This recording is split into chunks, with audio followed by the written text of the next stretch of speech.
Bab 411. Dian bertanya dengan gugup, kapan paman datang? Sedikit lebih awal dari pengemis itu. Jawab Supri sambil tersenyum keji. Mata indah Dian menggelap, lalu dia berkata, sepertinya paman Supri terlalu banyak minum, nggak ada pengemis di sini. Ketika Supri menggunakan kekerasan untuk merampas harta keluarga Dian, Levon yang berang hampir memukuli Supri sampai mati. Budak yang memukul majikan adalah kejahatan serius. Jadi, demi melindungi nyawa Levon, Dian menyuruhnya pergi. Supri mencibir dan berkata, nggak ada gunanya kamu pura-pura bodoh. Aku sudah dengar semua yang kalian berdua bicarakan tadi. Melihat Dian mengernyitkan alisnya, Supri kembali berkata dengan ekspresi puas, menurutmu, apa yang akan terjadi kalau sekarang aku pergi melaporkanmu ke pengadilan daerah? Aku akan memberitahu orang-orang di sana kalau kamu menyuruh pengemis itu membunuh 3 suamimu. Kamu sudah pernah melaporkanku saat itu, ujar Dian. Dia terdiam beberapa saat dan menggertakkan giginya, lalu melanjutkan, aku nggak pernah memerintahkan Kak Levon untuk menyakiti siapapun. Saat itu, 3 suami Dian meninggal secara mendadak, lalu keluarga suaminya menerima uang tutup mulut. Alhasil, Supri menyerahkan uang ke pengadilan daerah dan meminta koroner untuk mengautopsi jenazah suami Dian supaya Dian dimasukkan ke penjara. Sayangnya, setelah autopsi, semua jenazah suami Dian dinyatakan mati secara tidak sengaja, bukan diracun. Selama bertahun-tahun ini, Dian juga curiga bahwa Levonlah yang berada di balik kematian semua suaminya. Akan tetapi, dia tidak yakin. Setelah Levon mengaku, Dian baru mengetahui kebenarannya. Dulu, laporanku memang nggak ada gunanya, tapi sekarang berbeda. Pemimpin kabupaten adalah Pak Iqbal. Kudengar, hubungannya sangat baik dengan Wira. Menurutmu, kalau aku meminta kasus lama ini kembali diselidiki, apa dia bakal cerita pada Wira? Ujar Supri. Ekspresi Dian sontak berubah. Meskipun kematian ketiga suaminya bukan karena perintah Dian, semua itu disebabkan olehnya. Dia tidak bisa lepas dari tanggung jawab, Dian memang tidak berencana pergi ke dusun Darmadi lagi, tetapi dia tidak ingin Wira mengetahui masalah ini dan mengira dirinya adalah wanita beracun. Supri mencibir, lalu berkata, aku tahu kalau kamu meminta Tommy pergi ke dusun Darmadi untuk mengantarkan surat. Pria itu hanya membalasmu dengan beberapa kata-kata manis dan kamu sudah begitu tersentuh hingga menangis. Tampaknya kamu sudah jatuh cinta pada pria itu. Dian bertanya dengan ekspresi kaku, sebenarnya apa yang paman inginkan? Kalau memang cinta, menikah saja dengannya. Dia nggak akan menolak wanita secantikmu, ujar Supri. Kemudian, dia menambahkan dengan santai, setelah itu, curi resep rahasia gula kristal dan sabunnya untukku. Bisnis gula kristal sangat menjanjikan. Keluarga Suteja yang hanya menjual gula kristal 2 kali saja sudah menghasilkan ratusan juta gabak. Adapun resep rahasia pembuatan sabun, keuntungan setahun penjualan sabun tidak begitu besar, tetapi setidaknya mencapai jutaan gabak. Selama 2 resep rahasia ini dikuasai Supri, keluarga Wibowo pasti akan berkembang makin makmur di tangannya. Dian sontak menolak dengan tegas, jangan mimpi. Nggak perlu terburu-buru menolak, ujar Supri. Dia lantas tersenyum dingin dan melanjutkan, tadi, pengemis itu bilang kalau dia tinggal di Kabupaten Hiloka. Dia juga bilang kalau dia punya bisnis di sana dan meminta 150 ton gandum darimu. Apa kamu nggak bisa menebak apa yang dia lakukan? Dian mengerutkan alisnya dan tidak mengatakan apa-apa. Bukannya dia tidak bisa menebaknya, dia hanya tidak mau dan tidak berani memikirkannya. Supri mendengkus pelan dan berkata, kudengar ada pemberontakan di Kabupaten Hiloka, tapi pengemis itu bilang kalau dia punya bisnis di Kabupaten Hiloka. Dia tidak berdagang ataupun belajar. Menurutmu bisnis apa yang dikatakannya itu? Badan Dian gemetar, rasa takut merebak di hatinya tanpa bisa ditahan. Pemberontak itu membeli makanan darimu dan kamu langsung setuju. Ini adalah kejahatan serius. Supri berkata dengan nada dingin, kalau aku melaporkan semua ini, kamu tahu apa yang bakal terjadi padamu dan Joshua, kan? Dian berkata dengan ekspresi sedih, paman benar-benar jahat. Nggak peduli pada keluarga paman sendiri. Menjalin kontak dengan pemberontak sama saja dengan melakukan pemberontakan itu sendiri. Itu adalah kejahatan serius. Jika Levon benar-benar pemberontak, Dian dan adik laki-lakinya akan dipenggal setelah Supri melapor pada pemerintah. Aku masih memedulikan ikatan keluarga kok. Soalnya, kalau sesuatu terjadi di masa depan, aku juga akan terlibat. Supri memasang ekspresi sedih dan berkata, tentu saja, kalau kamu bisa mencuri resep rahasia gula kristal dan sabun, pamanmu ini akan melindungi kalian. Duk. Dian berlutut di tanah dan memohon, Paman Supri, kumohon padamu, jangan suruh aku mencuri resep rahasia. Aku akan membantumu menghasilkan uang, berapapun yang kamu inginkan. Bab 412. Memangnya berapa banyak uang yang bisa kamu hasilkan? Pokoknya, aku mau 2 resep rahasia itu, ujar Supri. Dia mencibir, lalu melanjutkan dengan ekspresi dingin, kalau aku nggak mendapatkan 2 resep rahasia itu dalam waktu 3 hari, aku akan melaporkanmu. Lihat saja, nanti kamu dan si idiot Joshua itu akan mati. Paman Supri, seru Dian. Melihat kepergian pamannya yang kejam, hati Dian bagai tertusuk seperti pisau, kesedihan memenuhi matanya yang indah. Supri telah berkali-kali bertindak tanpa perasaan, memaksa Dian dan saudaranya jatuh ke jalan buntu. Mengapa Supri harus begitu kejam? Tidak jauh dari sana, Levon yang berbaring di atas genteng mengamati semua yang terjadi dengan dingin. Ketika malam tiba, dia pergi tanpa suara dan datang ke sebuah rumah pribadi. Ketua, kamu sudah kembali, iya. 5 orang muncul dan mengelilingi Levon. 4 di antaranya adalah pemuda berwajah garang dan bermata tajam, satunya lagi adalah seorang pria tua berjubah panjang dengan punggung bungkuk dan rambut serta janggut putih panjang.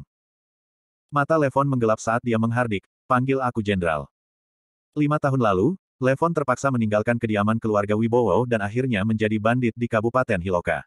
Dengan mengandalkan keterampilan seni bela dirinya, dia mendapat reputasi sebagai Wolfie.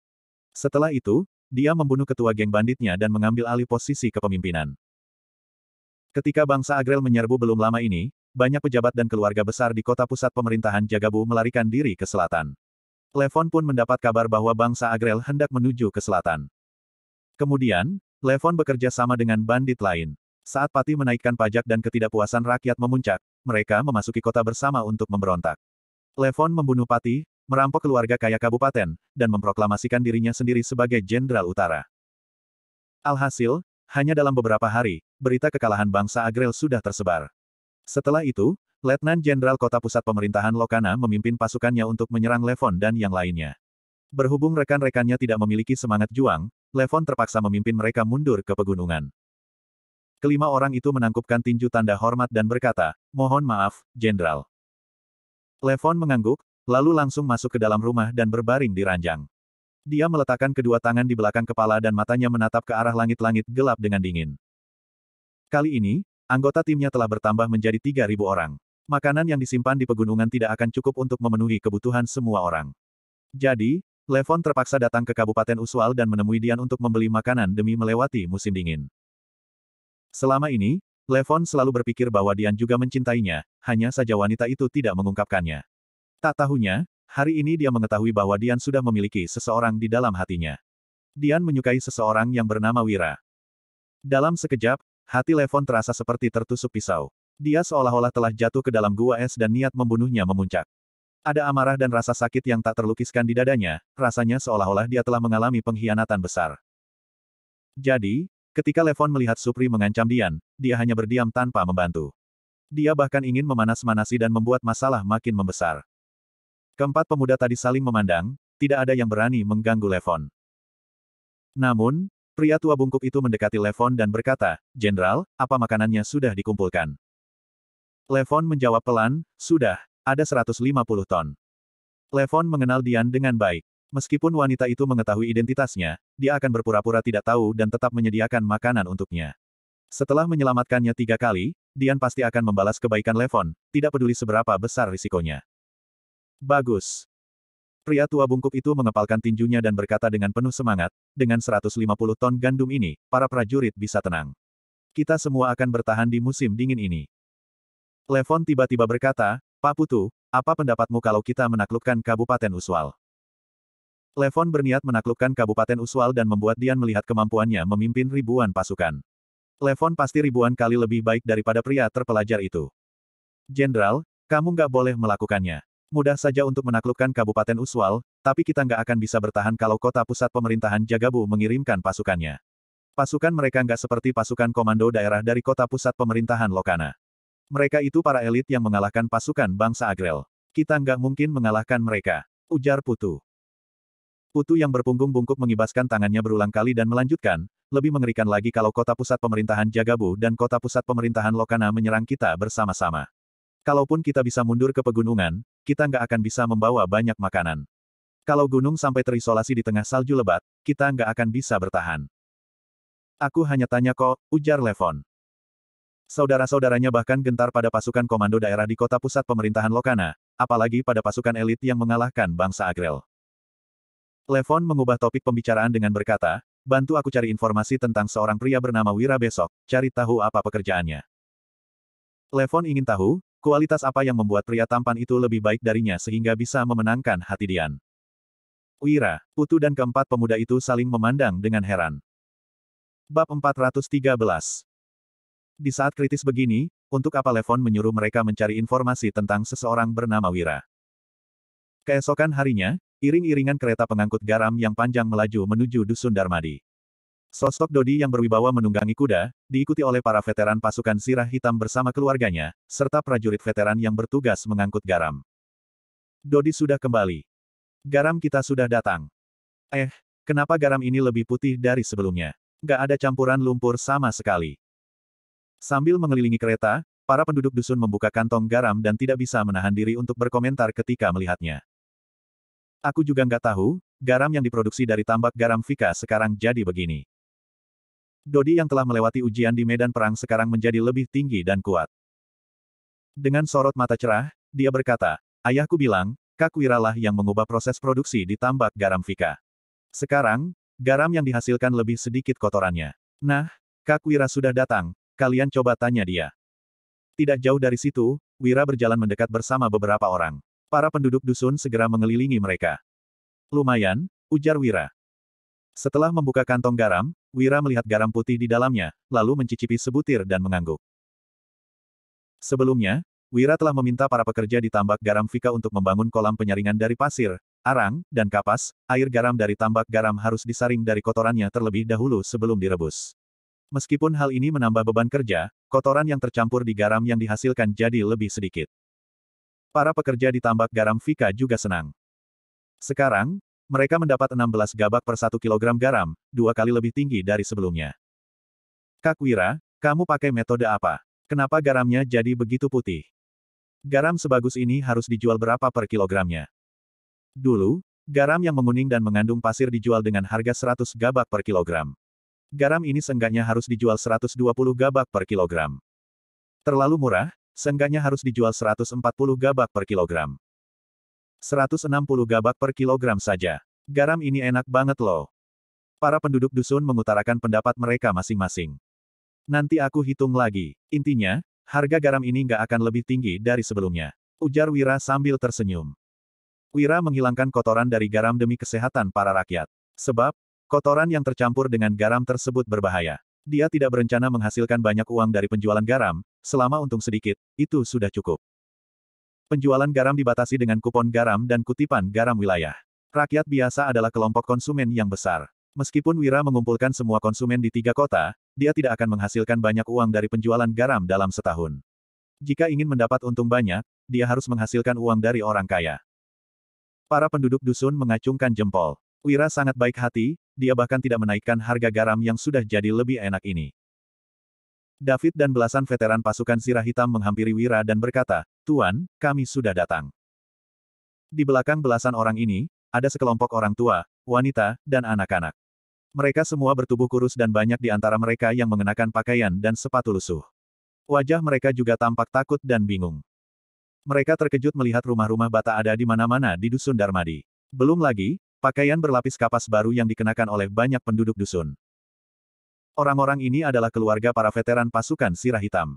Meskipun para veteran pasukan Sirah Hitam mendapat banyak uang setelah mereka kembali, mereka tetap enggan membelanjakan uang itu untuk makanan dan pakaian.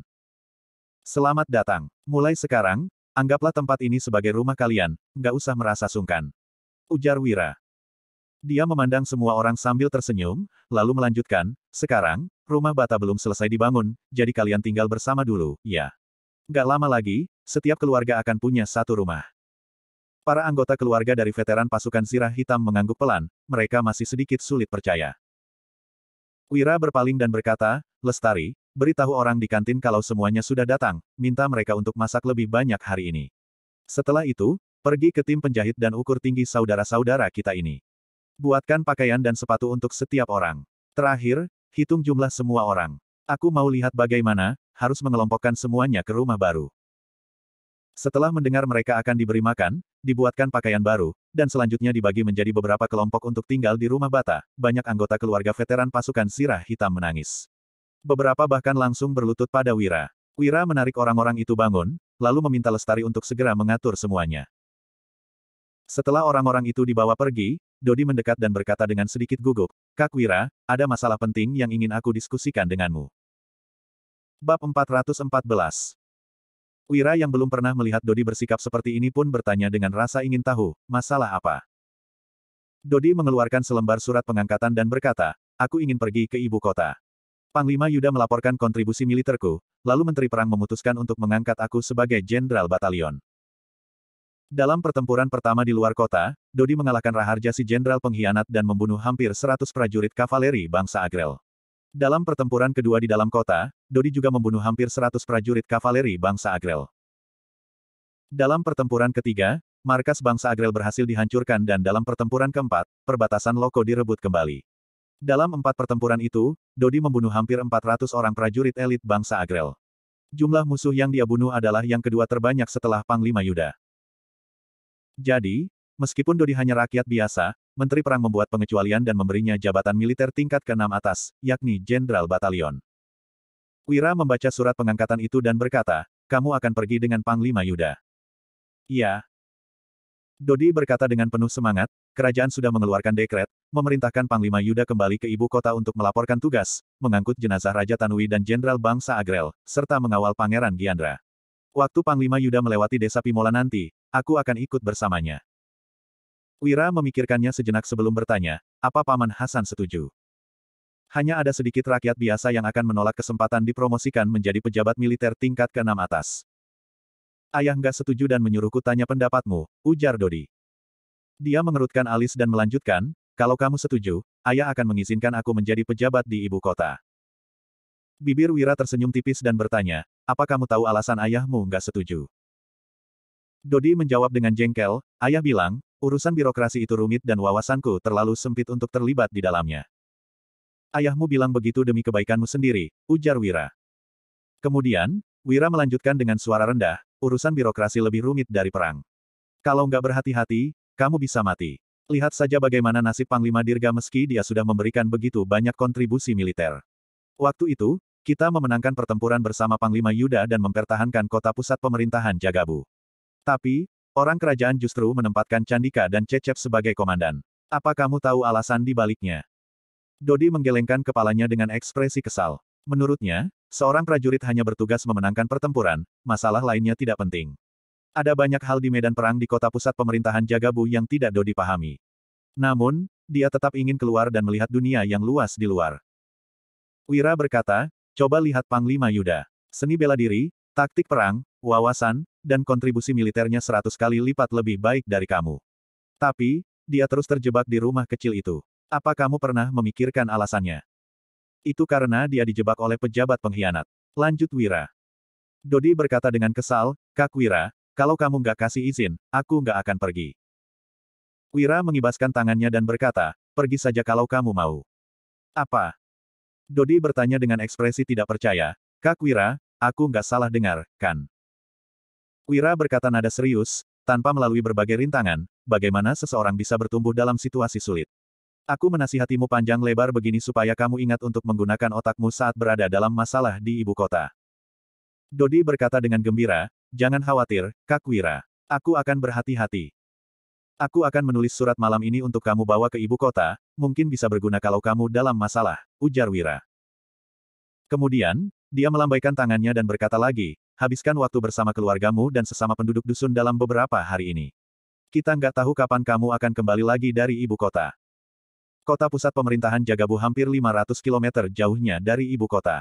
Di era ini, bolak-balik dari kedua kota bukanlah hal yang mudah. Setelah pergi ke tempat yang sangat jauh, kebanyakan orang baru akan pulang setelah beberapa tahun berlalu. Dodi mengangguk dan berkata, Kak Danu, aku mau pulang menemui ibu dan adik-adik dulu. Di belakang Wira, Danu yang sedari tadi berdiri diam sambil mengerutkan alis mengangguk. Dia tampak ingin mengatakan sesuatu, tetapi ragu-ragu. Wira tersenyum dan berkata, ada masalah. Danu mengangguk dan menjawab, Kak Wira, temperamen Dodi terlalu meledak-ledak takutnya, dia membuat masalah di ibu kota atau dijebak oleh seseorang, lalu dihukum mati. Jangan khawatir, Panglima Yuda sudah diberikan gelar Amangkurat. Ada dia yang menjaga Dodi di ibu kota, Dodi akan baik-baik saja, ujar Wira. Kemudian, dia mengubah topik pembicaraan dengan berkata, bagaimana denganmu? Dodi sekarang menjadi pejabat, kamu nggak iri, kan? Danu lebih kuat dari Dodi. Jika bukan karena melindungi Wira, dia pasti sudah membunuh lebih banyak musuh daripada Dodi. Enggak, jawab Danu sambil menyeringai. Jabatan Jenderal Batalion tingkat ke-6 atas bahkan lebih tinggi dari Jenderal Militer. Posisi itu hanya setingkat lebih rendah dari Jenderal. Bohong jika mengatakan bahwa Danu tidak iri. Bab 415. Namun, jika Danu juga pergi ke ibu kota, siapa yang akan bertanggung jawab melindungi Kak Wira dengan mempertaruhkan nyawanya? Baik dia maupun ayahnya tidak bisa mempercayai orang luar. Jangan khawatir, setelah kita punya cukup personel, kamu juga bisa keluar dan belajar banyak hal. Ujar Wira. Sambil menepuk bahu Danu, Wira mengubah topik pembicaraan dengan berkata, minta semua orang tidur lebih awal malam ini. Kita akan mengangkut garam ke kota besok pagi. Sudah saatnya kita membeli beberapa toko. Tanggung jawab atas hal-hal ini awalnya hendak Wira serahkan kepada Dian, tetapi sekarang Wira terpaksa harus mengurusnya sendiri. Wira sedikit kerepotan. Ada banyak orang di bawah komando Wira, tetapi tidak satu pun dari mereka yang benar-benar mengerti tentang bisnis. Kemampuan pasukan Zirah Hitam dan prajurit veteran dalam membunuh musuh dan mengawal tidak perlu diragukan lagi. Namun, mereka sama sekali buta soal bisnis. Saat ini, satu-satunya orang yang tahu cara berbisnis adalah Lestari. Selain Lestari, Gavin juga paham sedikit. Hanya saja, keduanya sudah disibukkan dengan urusan di dusun. Sebelum Fajar menyingsing keesokan harinya, iring-iringan kereta kuda melaju menuju Kabupaten Uswal. Kemudian, mereka memasuki kota tepat pada saat Fajar menyingsing. Wira dan sekelompok orang lainnya pergi ke bakso ikan Uswal untuk sarapan. Setelah itu, Wira membawa mereka semua ke pengadilan daerah. Semua toko milik keluarga Silali dan keluarga Suteja telah disita oleh pengadilan daerah.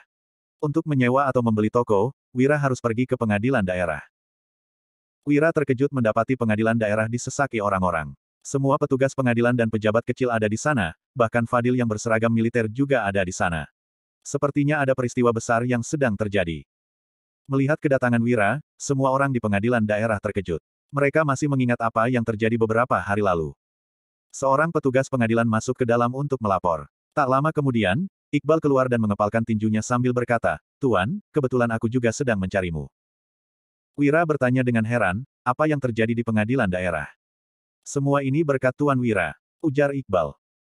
Iqbal tersenyum dengan rendah hati sebelum menjelaskan, belum lama ini, rencana Tuan untuk menaklukkan orang kaya dan membangun infrastruktur dibahas di kerajaan. Yang Mulia memutuskan untuk mencobanya di satu wilayah. Aku ditunjuk sebagai prefektur kota pusat pemerintahan Velada di Provinsi Sebra dan akan mulai menjabat hari ini juga. Selamat, ya, ujar Wira seraya menangkupkan tinjunya sebagai ucapan selamat. Namun, diam-diam dia memaki di dalam hatinya. Farhan bajingan, aku sudah memberinya ide untuk menghasilkan uang, tetapi dia malah menyerahkan laporan macam-macam. Alhasil, namaku kembali muncul dalam diskusi orang-orang kerajaan, batin Wira. Dari Kaesang, Wira tahu bahwa faksi penasihat kanan sangat memusuhi dirinya. Dalam 2 bulan terakhir di Kabupaten Uswal, aku sudah belajar banyak dari Tuan. Sayangnya, aku belum mendapat kesempatan untuk membalas kebaikan Tuan. Iqbal menghela napas, lalu berkata, apa ada yang bisa aku bantu kali ini, Tuan? Setelah Wira menjelaskan maksud kedatangannya, Iqbal segera menyuruh orang-orangnya untuk mengambil semua akta kepemilikan toko. Baru-baru ini, toko-toko milik keluarga Silali dan keluarga Suteja digeledah satu demi satu. Hal ini menciptakan kepanikan di antara keluarga besar di kota itu. Alhasil, toko-toko ini belum laku dan harganya pun tidak mahal. Wira memilih dan langsung membeli semua toko di lokasi yang bagus. Setelah menyelesaikan semua urusan itu, Iqbal yang tidak lagi terbebani utang budi segera pergi. Wira, Fadil, dan para petugas pengadilan daerah pergi ke luar kota untuk mengantar Iqbal.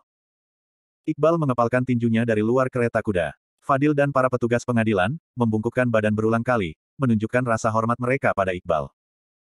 Mereka tidak tahu banyak tentang situasi di dalam istana. Mereka hanya tahu bahwa Iqbal telah naik jabatan dari pejabat tingkat ke-7 atas ke tingkat ke-4 bawah. Dengan naik jabatan sebanyak 5 tingkat sekaligus, masa depan Iqbal pasti cerah. Iqbal menoleh pada Wira dan berkata, Tuan, setelah berpisah hari ini, aku nggak tahu kapan kita akan bertemu lagi. Sebelum berpisah, aku punya satu permintaan yang akan merepotkan Tuan. Fadil dan para petugas pengadilan di sana tersentak. Bahkan setelah dipromosikan menjadi prefektur, Iqbal masih sangat menghormati Wira. Wira mengibaskan tangannya dan berkata, karena itu permintaan yang akan merepotkanku, lebih baik nggak usah dikatakan.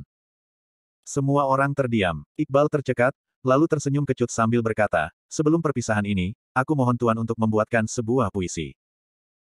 Puisi, Mengenang Dirga, yang ditulis Wira di Gedung Asosiasi Puisi Naga telah membuat Iqbal terpesona. Saat dia mendapatkan kesempatan sekarang, mana mungkin dia akan melepaskannya. Membuat puisi. Wira berkata dengan alis berkerut, aku nggak bisa. Bab 416. Orang-orang terpelajar zaman kuno seperti ini bahkan harus membuat puisi untuk mengantar orang lain saat berpisah. Kalau tahu begitu, lebih baik Wira tidak datang. Iqbal langsung berkata, Tuan, kalau kamu bicara begini, aku akan membongkar rahasiamu. 4 kalimat Wahyudi, yang kamu buat dan, mengenang Dirga, dari Gedung Asosiasi Puisi Naga sudah lama tersebar. Kamu masih bilang kamu nggak bisa membuat puisi. Apa? Seru para petugas pengadilan daerah yang terkejut. Mereka juga merupakan orang yang terpelajar. Meskipun tidak bisa mengikuti ujian kenegaraan, mereka pernah mendengar 4 kalimat Wahyudi, dan, mengenang Dirga. Puisi-puisi yang hebat ini sangatlah terkenal. Tidak disangka, ini semua adalah karya Wira. Fadil mengembuskan napas lega, lalu membatin, selama ini, aku pikir Wira punya senjata andalan, makanya Pak Iqbal begitu menghormati Wira. Ternyata hanya karena Wira mempunyai bakat seni. Kalau begitu, aku nggak perlu takut dengan Wira. Regan juga diam-diam berpikir, ternyata Tuan Wahyudi punya bakat di bidang sastra dan militer. Coba aku pikirkan sebentar, ujar Wira. Selama ini, Iqbal telah banyak membantu Wira sehingga Wira pun mulai memutar otak. Dia tahu cukup banyak puisi perpisahan, tetapi kebanyakan kurang cocok dengan situasi saat ini. Setelah merenung beberapa saat, Wira baru berseru, ini judul puisi untuk Iqbal, selamat sampai di tujuan. Ambilkan kuas, teriak Iqbal. Kemudian, bawahannya membawakan kuas dan kertas. Wira mulai menulis seraya membacakan puisinya, gunung terlihat gagah menjulang penuh dikdaya, pepohonan hijau berbaris menanti sang matahari. Ketika terucap salam perpisahan, jarak kita pun makin membentang. Kita tak selamanya bersatu, tapi hati kita akan tetap bersama. Selamat berpisah teman, perpisahan ini hanya membuka lembaran baru. Iqbal sangat senang saat melihat Wira membacakan puisi sambil menggerakkan kuasnya. 6 orang terpelajar benar-benar kagum pada Wira. Bagus. Luar biasa. Hebat. Wira diam-diam merasa tidak berdaya. Ini adalah puisi perpisahan karya penyair terkenal. Mana mungkin tidak bagus. Hanya saja, puisi-puisi bagus ini akan makin berkurang setelah dipakai. Benar-benar disayangkan. Fadil dan para petugas pengadilan daerah juga pura-pura mengangguk. Sebenarnya, mereka tidak terlalu paham. Terima kasih, Tuan. Dengan puisi ini, aku bisa terkenal, ucap Iqbal yang menerima puisi yang dibuat Wira dengan sepenuh hati. Kemudian, Iqbal memberi hormat kepada Wira. Sebelum berangkat, aku mau memberikan hadiah. Setelah meninggalkan Kabupaten Uswal 10 km, kamu baru buka hadiahnya, pesan Wira. Dia menyerahkan sebuah kotak kayu kecil, lalu pergi bersama anggotanya. Iqbal yang memegang kotak kayu memandang sosok Wira yang menjauh, lalu dia memberi hormat lagi. Sementara itu, Fadil dan para petugas pengadilan juga memberi hormat. Kemudian, Iqbal pergi dengan menjalankan keretanya. Setelah mengantar Iqbal pergi, para petugas pengadilan menatap Fadil, lalu memberi hormat sembari berujar, salam, Pak Fadil. Iqbal naik pangkat dan Radit bunuh diri. Jadi, Fadil yang mewakili posisi Patih. Sebelum Patih baru datang, jabatan Fadil paling tinggi di Kabupaten Uswal. Hahaha, kalian gak perlu sungkan. Aku hanya menggantikan posisi Patih untuk sementara, kata Fadil dengan bangga. Satu tangannya diletakkan di belakang punggung dan satu tangan lainnya diangkat. Fadil terlihat sangat puas. Saat Fadil datang bertugas di Kabupaten Uswal, ada Radit yang berkuasa sewenang-wenang dan ada Iqbal yang berusaha menyingkirkan Radit. Fadil yang merupakan jenderal militer tidak bisa bertindak semaunya. Sekarang, kedua atasan Fadil sudah pergi. Akhirnya, dia telah melewati masa-masa sulit ini. Saat ini, Iqbal adalah penguasa Kabupaten Uswal. Sementara itu, Iqbal terus membaca puisi berulang kali, gunung terlihat gagah menjulang penuh dikdaya. Kemudian, dia membuka kotak kayu setelah mencapai 10 km di luar Kabupaten Uswal. Iqbal langsung merasa terkejut. Di dalam kotak kayu, terdapat selembar surat, 10 keping emas, dan uang sebanyak 1 juta gabak. Iqbal membuka surat sambil gemetaran dan membaca isi suratnya. Kamu sudah memanggilku, Tuan, begitu lama, ini hadiah yang kuberikan kepadamu supaya nggak sia-sia kamu memanggilku seperti itu. Uang bisa membuat hidup seseorang stabil dan manusia sering mendapatkan masalah. Sehebat apapun seseorang, juga akan kesulitan kalau nggak punya uang. Orang yang berkuasa juga berbuat salah karena masalah ini, jadi kamu simpan uang ini keperluan mendesak. Iqbal naik pangkat, Radit bunuh diri, dan Fadil menggantikan posisi Patih untuk sementara waktu. Situasi di Kabupaten Uswal sudah berubah, banyak orang kaya yang mengunjungi Fadil di kediamannya. Wira juga sibuk seharian. Dia pergi memeriksa berbagai toko terlebih dahulu, lalu membuat rencana toko mana yang cocok dibuka kembali dan mana yang cocok dijadikan toko garam. Pekerjaan ini tidak bisa diselesaikan dalam waktu beberapa hari. Jadi, Wira memutuskan untuk tinggal di kota. Keesokan harinya, Wira yang menyiapkan hadiah datang ke kediaman keluarga Wibowo. Dia berencana untuk mengunjungi Dian. Setelah bersama begitu lama dan melewati saat-saat sulit, Wira dan Dian telah menjadi teman. Ketika Wira menyebutkan nama lengkapnya, raut wajah pelayan seketika berubah. Pelayan itu segera masuk untuk menyampaikan pesan Wira. Bab 417. Pelayan tersebut bergegas masuk ke kediaman sambil berteriak, "Pak Supri, Wira datang.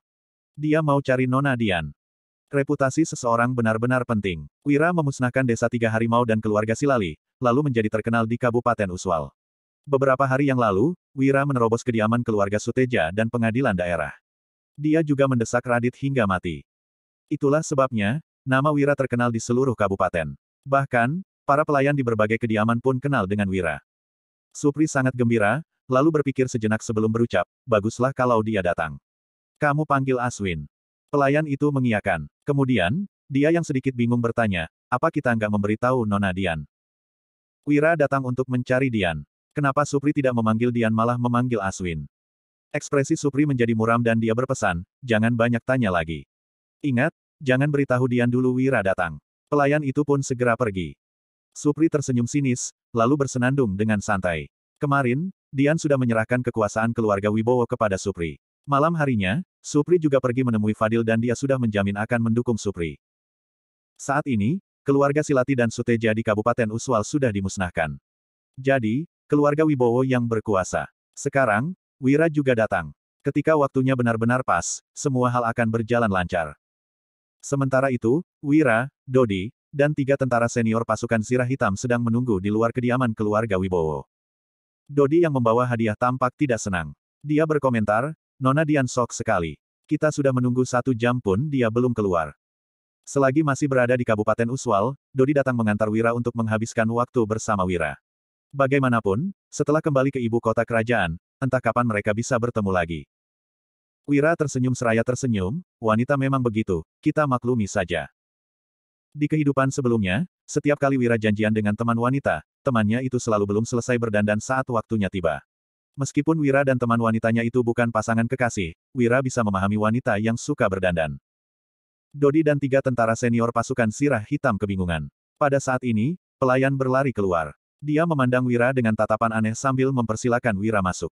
Wira pun masuk ke ruang tamu di bawah arahan pelayan dan melihat seorang pria parubaya. "Kamu Wira?" "Iya," tanya Supri yang duduk di kursi utama. Dia tidak berdiri dan melirik Wira sekilas. Kemudian, Supri menyesap teh, lalu memperkenalkan diri, "Aku paman keduanya. Dian." Padahal Supri sengaja mengabaikan Wira selama 1 jam, tetapi Wira tetap menunggu dengan sabar di luar. Sudah jelas Wira tergila-gila dengan Dian sehingga dia buru-buru ingin bertemu lagi dengan Dian. Kalau begitu, berarti Supri bisa mengendalikan Wira. Di luar ruang tamu, raut wajah Dodi dan 3 tentara senior pasukan Zirah Hitam tampak muram. Supri ini sangat sombong. Dia tidak berdiri, tidak mempersilakan orang lain duduk, dan tidak menyeduh teh untuk menyambut tamu yang datang. Supri bahkan tidak menunjukkan tata krama menerima tamu yang paling mendasar. Dia benar-benar meremehkan tamunya. Wira berujar sembari mengernyit, "Pak Supri, aku datang mencari Dian." Sebenarnya, Dian tidak memberitahu Wira kondisi keluarga Wibowo. Namun, Wira tahu cukup banyak dari Tommy. Supri diam-diam mencelakai Dian dan adiknya setelah ayah Dian meninggal. Dia bahkan menjodohkan Dian dan memaksa Dian menikah 3 kali dengan statusnya sebagai senior. Kali ini, ketika Dian pergi kota pusat pemerintahan Jagabu, Joshua hampir mati tenggelam. Raut wajah Supri menjadi muram dan dia berucap, "Kamu begitu buru-buru mau bertemu keponakanku, ya? Apa kamu pernah berpikir keluarga Wibowo akan dipermalukan kalau kabar kalian berdua bertemu tersebar?" Bab 418. Wira menyipitkan matanya sambil berucap, "Kamu menyuruh pelayan membawaku masuk hanya untuk mengatakan ini?" "Tentu saja bukan," sahut Supri. Kemudian, dia meletakkan cangkir teh dan jari tangannya mengetuk meja. Dia melanjutkan, "Keluarga Wibowo itu keluarga besar, bukan keluarga kecil dari desa. Dian itu nona besar keluarga Wibowo, jadi kami harus memperhatikan reputasinya agar nggak mempermalukan leluhur." Ekspresi Dodi pun terlihat muram. Keluarga kaya kabupaten saja berani berlagak di depan Wira. Wira menimpali dengan ekspresi datar, "Terus terang saja, nggak perlu berbelit-belit." Wira tahu bahwa Supri menghalanginya karena merencanakan sesuatu. Supri tersenyum seraya berkata, "Kamu boleh bertemu dengan Dian, tapi nggak boleh nggak jelas seperti ini. Nanti, orang-orang akan bergosip." Wira mencibir, lalu membalas, aku hanya mengunjungi Dian sebagai teman biasa. Supri mendengus, lalu berujar, teman biasa. Kalau kalian itu teman biasa, Dian gak akan menangis setelah Tommy menyampaikan pesan kepadanya. Selain itu, kamu juga gak akan menunggu Dian dengan sabar setelah kuabaikan selama 1 jam. Raut wajah Wira menjadi muram. Sepertinya, Supri salah paham dengan hubungan Wira dan Dian sampai-sampai Supri sengaja mengabaikan Wira selama 1 jam. Bukan hanya itu, ada apa dengan Dian? Kenapa dia masih belum keluar? Sepertinya Dian tidak tahu bahwa Wira datang. Aku juga nggak akan bicara omong kosong denganmu lagi. Kamu boleh menemui Dian, bahkan bisa bersama setiap hari. Tapi, kamu harus memberinya status. Ujar Supri dengan ekspresi tegas. Dia menunjukkan sikapnya sebagai seorang senior. Status apa? Tanya Wira seraya mengernyit. Supri menjawab sembari mengelus janggutnya, aku tahu kamu sudah menikah, jadi nggak mungkin menyuruhmu cerai. Kalau begitu, kamu bisa menjadikan Dian selirmu. Selir, seru Wira yang terkejut. Sebelum melakukan perjalanan waktu, Wira juga pernah berpikir untuk kembali ke zaman kuno agar bisa mempunyai istri yang banyak. Akan tetapi, setelah melakukan perjalanan waktu dan melihat kelembutan Wulan, Wira sama sekali tidak berpikir untuk memiliki banyak istri. Lagi pula, Wira hanya menganggap Dian sebagai rekannya dalam bisnis. Dia tidak memikirkan hal lain. Apa sebenarnya yang direncanakan Supri? Bisa-bisanya dia menyuruh Wira menjadikan Dian sebagai selirnya. Supri mendengus, lalu berucap, meski hanya selir, kamu tetap harus memberikan mahar. Dian itu wanita yang sangat cantik di seluruh kabupaten, bahkan kota pusat. Dia juga pandai mengurus usaha dan bisa menghasilkan uang banyak untuk keluarga sehingga dia itu pembawa keberuntungan. Jadi, maharnya harus banyak agar bisa sepadan dengan status keluarga Wibowo. Mau mahar, seru Wira. Akhirnya, dia paham dengan maksud Supri. Kemudian, Wira mencibir, lalu melanjutkan, sebenarnya, Pak Supri mau apa? Supri menyesap teh, lalu menyahut, kamu juga nggak punya barang bagus. Kalau begitu, kamu berikan resep rahasia pembuatan gula kristal dan sabun sebagai mahar untuk keluarga Wibowo. Apa? Ujar Dodi dan 3 tentara senior pasukan Sirah Hitam yang marah. Supri lebih serakah dari keluarga Suteja. Dia bukan hanya ingin merebut resep rahasia pembuatan gula kristal, bahkan juga menginginkan resep rahasia pembuatan sabun. Benar-benar cari mati. Hehe. Wira tertawa setelah Supri mengungkapkan niat jahatnya, lalu bertanya, ini kemauanmu atau Dian? Supri menjawab dengan penuh keyakinan, ini kemauanku dan Dian. Kalau kamu ingin bertemu Dian, serahkan 2 resep rahasia itu. Wira hanya mencibir dan tidak berkata apa-apa. Dia dan Dian membeli properti dengan harga murah di kota pusat pemerintahan Jagabu, lalu mendapatkan 15 miliar gabak. Ketika Dian mengirim surat untuk mengucapkan perpisahan dengan Wira, Dian sama sekali tidak mengungkit uang ini. Dian bahkan tidak menginginkan uang sebesar 15 miliar gabak, mana mungkin dia mengincar 2 resep rahasia ini. Keuntungan dari penjualan gula dan sabun memang tinggi, tetapi untuk mendapatkan 1 miliar lebih juga membutuhkan waktu yang lama. Supri melanjutkan perkataannya dengan sombong, jangan nggak rela. Kalaupun punya 2 resep rahasia, memangnya kamu bisa mendapatkan keuntungan sebesar apa? Kalau menjual sabun di sekitar kabupaten, memangnya bisa untung berapa? Selain itu, gula kristal memang mahal, tapi harus dijual di kota provinsi. Apa ada orang dari Dusun Darmadi yang pernah pergi ke kota provinsi? Jadi, sebaiknya resep rahasia ini diserahkan kepada keluarga Wibowo, baru bisa menghasilkan banyak uang. Tentu saja keluarga Wibowo nggak akan merugikan kalian, bagaimana kalau kami beri kalian keuntungan 10%? Lanjut Supri. Supri menjanjikan keuntungan 10% terlebih dahulu. Setelah mendapatkan resep rahasianya, dia akan menyingkirkan Wira. Kemudian, Wira tertawa, lalu bertanya, hehe, bagaimana kalau aku nggak setuju? Itu gampang, celetuk Supri. Bab 419. Supri menepuk tangannya. Kemudian, seorang pria parubaya yang memegang tongkat, bertubuh bungkuk, bergigi kuning, dan berpenampilan kotor berjalan masuk terlatih-tatih. Dia terlihat takut-takut saat berkata, Pak Supri cari saya. Supri menunjuk Aswin seraya berucap, kalau kamu nggak setuju, aku akan menikahkan Dian dengan dia. Aswin merasa terkejut dan juga senang. Entah apa yang dia pikirkan sehingga dia terus menelan ludah. Wira yang murka berujar, atas dasar apa kamu menentukan pernikahan Dian?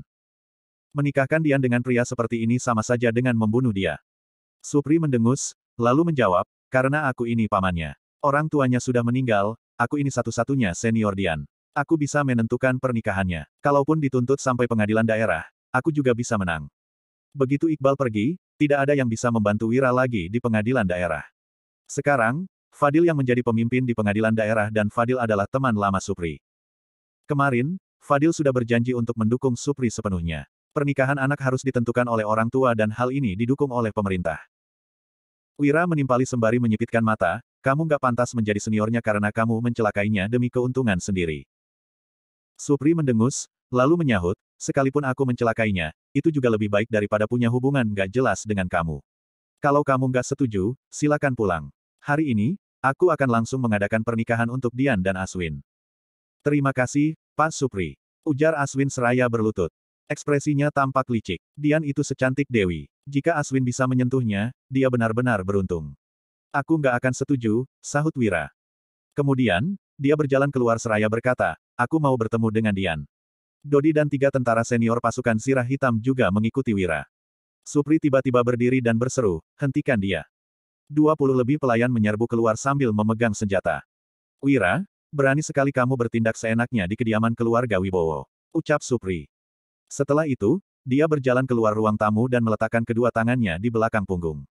Dia berujar dengan arogan seraya berdiri di koridor, kamu pikir sekarang ini masih sama seperti kemarin, ada Iqbal yang mendukungmu. Saat ini, Fadil yang memimpin di Kabupaten Uswal dan dia itu teman lamaku.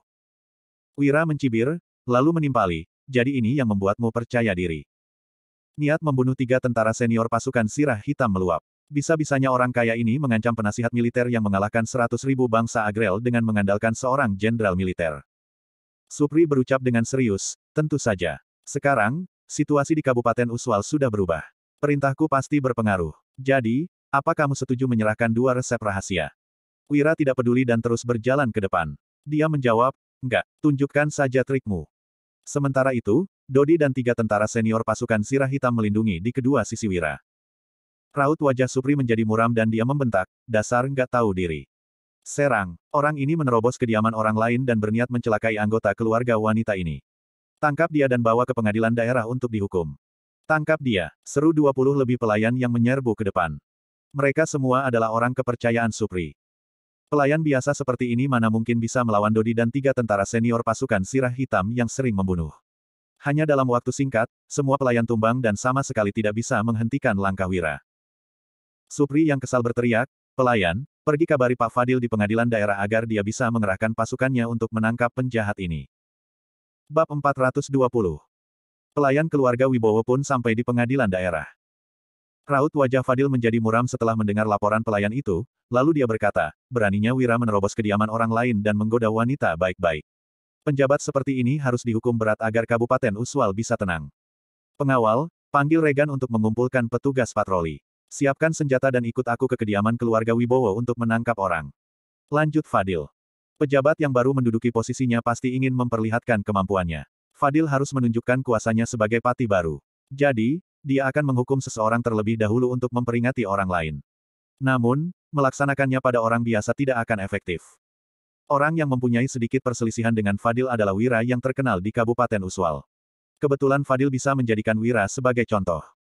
Beberapa waktu yang lalu, Fadil masih takut dengan Wira. Dia khawatir Wira memiliki penyokong. Setelah kejadian kemarin, Fadil akhirnya tahu bahwa Yuda bisa menghargai Wira karena dia menyanjung Yuda dengan puisi, mengenang Dirga.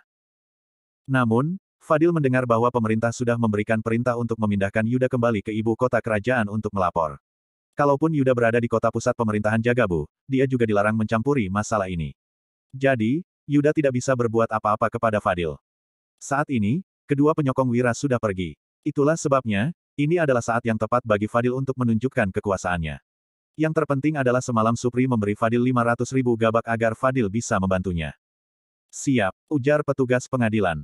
Kemudian, dia menyampaikan perintah Fadil. Begitu mendengar Fadil mau menangkap Wira, Regan, yang ragu berbalik. Sekarang, Regan merupakan kepala petugas patroli yang memiliki kekuasaan tertinggi. Ekspresinya menjadi muram dan dia menyahut, beritahu Pak Fadil, kami pergi mengurus pekerjaan. Jadi, suruh dia utus bawahan yang lain. Petugas pengadilan itu tertegun, lalu berbalik dan berucap, sekarang Pak Fadil sudah menjadi pemimpin pengadilan daerah. Kalau menentang perintah Pak Fadil, itu berarti Tuan Regan mau melawannya. Salah satu petugas patroli menimpali sembari mengernyit, Tuan Regan, ini hari pertama Pak Fadil menduduki jabatan patih. Kelak, bagaimana dengan nasib kita kalau kita nggak menghormatinya? Regan mengambil pedang ekor kerbau dan membentak, kalau kalian mau menghormati dia, terserah kalian. Pokoknya aku nggak mau, karena kita sudah bekerja sama-sama begitu lama, aku mau memperingati kalian. Tuan Wahyudi bukan orang yang bisa disinggung oleh bawahan seperti kita. Para petugas patroli lain pun berkomentar. Tuan Regan, sebenarnya Tuan Wahyudi punya senjata andalan apa? Jangan tutupi dari kami lagi. Pak Iqbal sudah pergi. Sekarang, Tuan Wahyudi nggak punya penyokong lagi. Apa dia bisa melawan Pak Fadil? Kalau Tuan Wahyudi kalah, bagaimana dengan nasib kita? Sekelompok petugas patroli merasa frustrasi. Para petinggi yang berselisih, tetapi para bawahan seperti mereka yang celaka. Kalau salah memilih pihak yang ingin didukung, mereka akan kehilangan pekerjaan, bahkan bisa dipenjara. Regan mendengus, lalu menjelaskan, ada beberapa hal yang nggak boleh diketahui kalian. Tapi, coba kalian pikirkan. Dalam 2 tahun ini, apa Fadil bisa menang melawan Radit? Radit baru melawan Tuan Wahyudi sebentar saja sudah ketakutan sampai bunuh diri. Aku nggak mau banyak bicara lagi. Yang mau ikut aku, tetap akan menjadi saudaraku. Tapi, aku juga nggak akan memaksa orang yang nggak bersedia ikut aku, lanjut Regan. Beberapa petugas patroli saling bertatapan. Setelah membuat keputusan, mereka semua mengikuti Regan dan pergi. Dalam beberapa tahun ini, Regan tidak pernah salah dalam memilih pihak yang ingin didukung di pengadilan daerah. Regan adalah orang yang berpengalaman di lingkungan pejabat Kabupaten Uswal. Jadi, keputusan Regan pasti tidak salah. Kemudian, petugas pengadilan menyampaikan kabar ini kepada Fadil. Apa? Seru Fadil yang murka. Dia menggebrak meja, lalu berujar, hebat sekali Regan. Padahal Iqbal sudah pergi, tapi dia masih saja menyanjung Wira. Apa dia pikir aku nggak bisa menangkap orang lagi setelah dia membawa pergi petugas patroli? Pengawal, kerahkan pasukan penjaga untuk menangkap orang di kediaman keluarga Wibowo. Lanjut Fadil. Di paviliun kecil yang bobrok di kediaman keluarga Wibowo. Dian memeluk Joshua yang sedang tertidur lelap sambil memandang ruangan kecil di sekeliling yang tua. Dia mentertawakan dirinya sendiri. Supri terus mendesak Dian hingga menghancurkan sedikit harapan Dian kepada Supri. Namun, Dian tetap tidak tega bertindak kejam kepada Supri. Kemarin, Dian sudah menyerahkan kekuasaan keluarga kepada Supri, lalu mengutus orang kepercayaannya kembali ke Dusun Wibowo dan memberi Levon 150 ton gandum. Setelah itu, Dian pun sama sekali tidak ingin melawan lagi. Kemudian, Dian diusir ke paviliun bobrok ini. Bahkan, semua pelayan pun sudah diberhentikan. Melihat kondisi sekarang, adik Dian sudah kedinginan sampai wajahnya memerah. Dian membenci dirinya yang lemah. Kenapa dia tidak tega menyuruh orang kepercayaannya untuk membunuh Supri yang terus mencelakainya? Dia pernah berniat untuk berbuat seperti itu, tetapi tetap tidak tega. Sekarang, Dian sedikit menyesal. Dia tidak terlalu kesusahan karena sudah dewasa sehingga tidak masalah kalau merasakan sedikit penderitaan.